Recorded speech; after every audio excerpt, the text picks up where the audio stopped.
আজকে আসছি তার টানতে একটা রিস আমরা কি আপনাকে তার টানবো এই যে তার গেছি ওই যে খাম্বা এই দেখতে পাচ্ছেন এই যে খাম্বা এই যে দিক দিয়ে তার টানবো ওই বন্ধের ওই যে ওই পাশে হাজিপুর এলাকায় যাবে আমরা আছি এই যে এই পাশে তার টানা শুরু করবো তো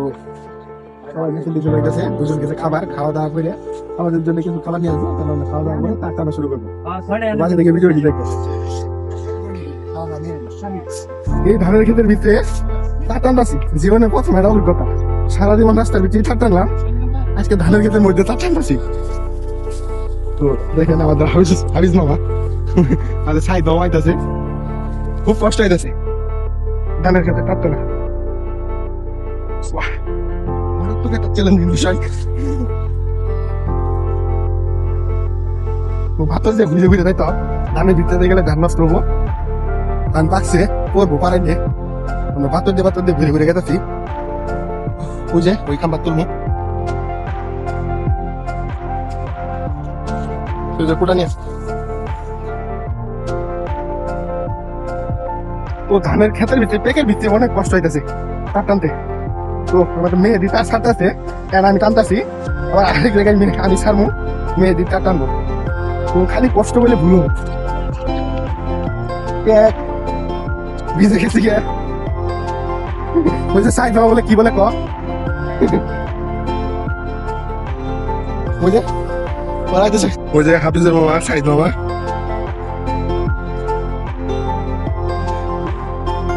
এই যে খালি খাম্বা আর খাম্বা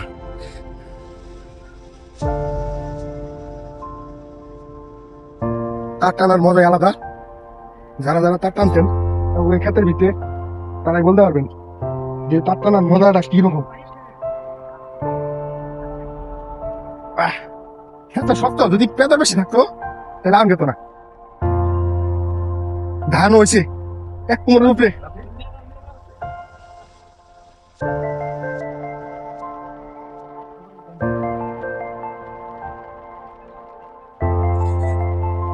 ওই যে হাজিপুর স্কুলের দিকে এসে বসছি ওই যে গাজীপুর কত সুন্দর করে এরা তিন তার ধরে আছে একজন খাম্বায় উঠছে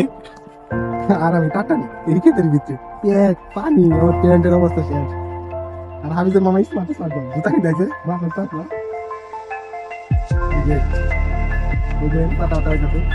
তারা এসে বসছে আমি উল্টিছিলাম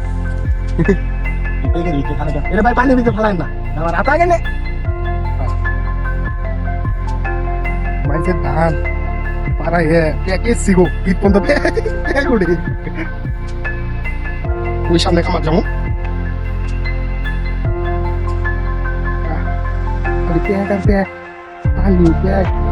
অবস্থা খুব খারাপ বেবি লোক জুতা বিন্দাইছে তারপরেও কিছুই হয় নাই একটু ভিজেও নাই আর আমার অবস্থা একদম খারাপ একদম খারাপ আস্তে আস্তে হাজিপুর স্কুল আইয়ে পড়ছি ওই যে প্ল্যানিং করতেছে তার কোন দিক দিয়ে নিবো ওই মেহেদি ওই খাম্বার লাস্টের মাথা বসে আছে আর তার সাথে আছে তোর ভাই আর কি বলবো ধানের ক্ষেতে মাছ খাবে তো সাপ সবজি না খায় আল্লাহ কাছে দোয়া করেন দোয়া করি সাপ সবজি না খায়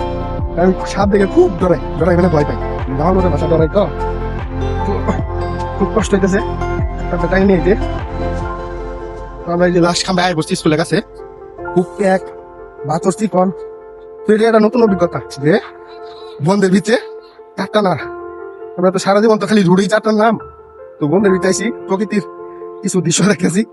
খুব কষ্ট হইতেছে তো আমার ভ্রমণের থেকে এই কাজগুলা অনেক কষ্ট রয়েছে খুব ভ্রমণ করলে তাও এত কষ্ট হতো না খালি সোজা গেতাম না লাস্ট খাম্বা দায় বসছি ধরাইতেছে ওই পাশ দিয়ে ওই যে ওরা আসতেছে চারজন বন্ধ এই যে স্কুলে কিন্তু এসএসসি পরীক্ষা হইতেছে এই যে এসএসসি পরীক্ষা ওই যে গার্জেন দেখতে পাচ্ছেন তো আমরা তার টানলাম ভিডিও অবস্থা খারাপ ওই যে আমাদের মামা আমাদের দিক একটু দিল কি তো বাড়ি কই রে যাও যাও বলেছিলাম না ভাই কি কষ্ট ধানের পাথর ভাঙিয়ে বলে দিলাম না বুঝে মামা তাপ শুনতেছে বুঝে দৌড় দিল ভাঙাতেছে আমি ধানের পাথর উল্টে বলে দিলাম না পাল্লাই বাজে যে ব্যাগটা কম করছে খুব কষ্ট জীবনটাই বেতন তেনা তেনা বন্ধের ভিতর তারটা না আওয়াজ মিটে গেছে ওই যে আমাদের মামা আইছে ওই যে মামা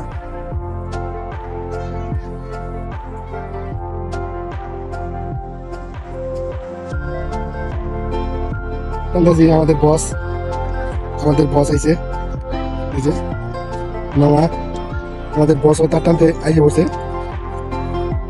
অবশ্যই আমাদের বস টান দিবে না তার টানবে না কিন্তু আমাদের সাথে দেখা করার জন্য আইসে বললো তো আর কি লাগে বস আমাদের কষ্ট বললে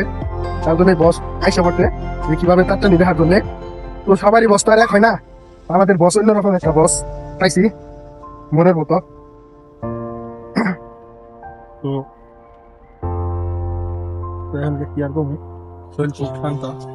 ঠান্ডা জ্বর এমনিতেই তার টানলাম খুব কষ্ট হইলো কেবল এক কিলো একটু তার লুপের জন্য রেখে দেওয়া হয়েছে লুপ টুপ দিমো ওই দেখলেন কি কষ্ট খেতে নিতে দেখি কাজ বাজ করলাম খুব কষ্ট আর 3 কিলো টানা লাগবে তো আজকের ভিডিওটা এই পর্যন্ত 1 কিলো তারের দামের টানা আমি ভিডিওতে দেখাইলাম তো আশা করি নেক্সট ভিডিওতে আমি 3 কিলো তারের দাম যে আরেক বন্ধু দিয়ে যে টানবো ওইটার ভিডিও দেখাবো তো ভালো থাকবেন সুস্থ থাকবেন আমাদের দোয়া করবেন আল্লাহ হাফিজ